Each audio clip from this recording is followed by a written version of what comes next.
Itong hawak ko yun ay solar panel generator mga kois na may 288,000 mAh.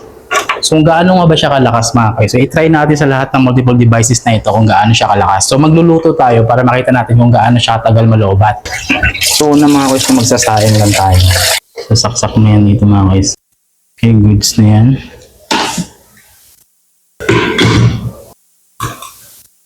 Yun.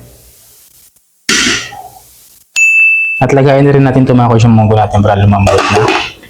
And okay. Then mainit mga kois nung saksak na rin natin itong electric pan na to. Ayan. Okay.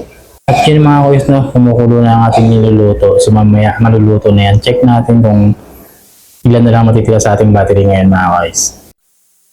At kulo na po mga kois. So ayan no, kumukulo na. No? Luto na yan. Ito, luto na rin ito mga kois. Yan, tuloy-tuloy pa rin ang ating mga ilaw mga kois. At saka yung electric fan natin. So,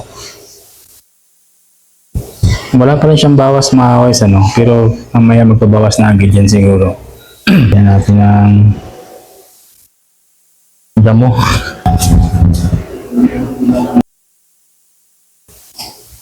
So, finally mga kois, nung okay na ang aking munggo. Okay na yan. Luto na yan. Okay. So, yan. Magbabawas na siya. So, okay na. Bunutin na natin. So, yun nga mga kuya. So, ito ay natira. 40% po yung natira sa kanya. Pero itong 40% na ito, malapit na ito mag 20% kasi kanina biblank-blank na yan. So, dahil binunot ko na dahil luto na kasi. Kaya, bumalik siya sa 40% pero magti 20% na yan. So, yun nga mga kuya. So, nakapagluto tayo ng ulam. Nakapagsaing tayo mga kuya. Okay. Electric pan tayo. So yun yung honest review natin dito sa solar power generator mga koy na may 228,000 mAh mga koy. So napakalakas nito mga koy. Legit. Highly recommended to mga koy. Ang ganda.